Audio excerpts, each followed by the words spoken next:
This presentation unpacks the PB Youth Accelerator toolkit. So the manual is linked particularly to the middle stage, the 6 stages of the PB process. So linked to the stages of co-design and prepare, share, inform and support, generate ideas and refine projects, deliberate and decide, do and deliver, reflect, refine and repeat. And so each of the tools within the DIY manual links to at least one of those parts of the process of participatory budgeting. It's another quite long document in itself, although it is demountable, so each of the 20 different resources in it can be downloaded as individual PDFs, or they can sit as a suite within the DIY manual. So, for example, there are a lot of lesson plans and workshop plans. So this is tool 6, would be a lesson plan to take place within the school about participatory budgeting. So it's a set number of objectives around informing, providing information about the implementation cycle, and encouraging young people to get involved in the preparation of projects, so the ideation of projects.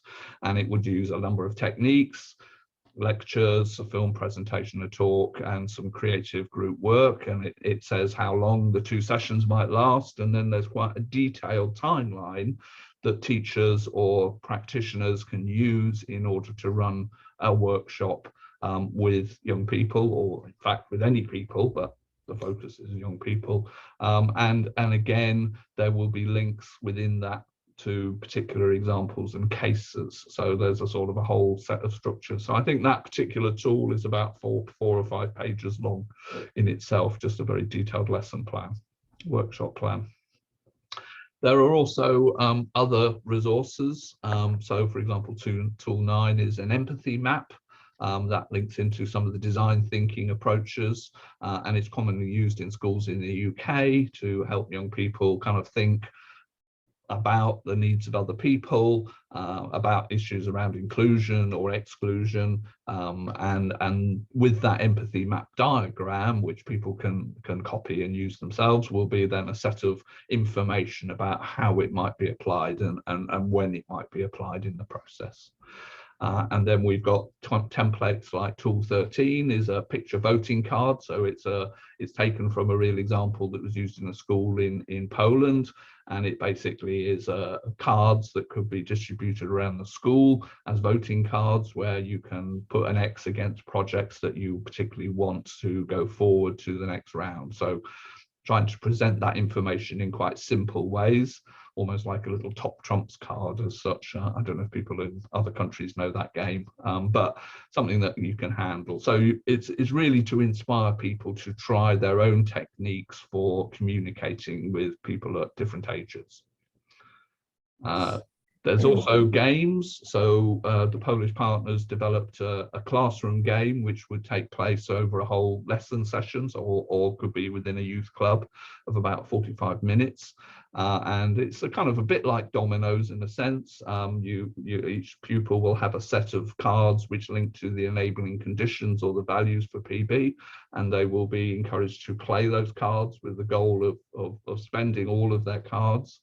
But there's a debate process within it as well, so that you can add a card to another card, and then someone can challenge and say, no, I've got a better card, and then you have a little mini debate, and other players can vote on whose proposal or whose aspect of the project is most appropriate. So it's really just a tool to practically get young people to think through and practice and conceptualize the values or the enabling conditions as part of the co-design or as part of their involvement in the project. So that tool has got all of the cards laid out, so you can print it out. And again, it's just an example of a different approach, and obviously detailed plans, and was tested in schools in Poland as part of their PB processes. There's other tools. I just extracted a bit from one which was around planning a PB process for a whole school environment. So this is a school budget schedule which breaks down the stages into typical periods that you might set aside for different parts of the project delivery. you know, so 7 days for an idea generation phase with lessons in schools, and then maybe 5 days for a project selection phase, a voting phase within the process. So really trying to give people who perhaps don't have access to support, might be wanting to do this in quite an isolated environment, to give them the confidence to be able to drive this forward within their own environment. And then there are bits of information around advice on voting and rules. It was quite common in Poland, for example, them to just use a one person, one vote type thing. You'd be given 5 or 6 different projects, and then you would select the one that you liked. But I've put a lot of thought through preference and ranked voting methodology. So we produced a short chapter, maybe 4 or 5 pages, looking at different approaches to voting, and the merits and the risks involved with those different approaches, and then conversations about the use of online voting tools and things like that. So there will be a particular tool around that area when you're getting to the decision day and you have to make some very practical decisions. Again, not saying this is what you should do, but this is the trade-offs that you might need to make.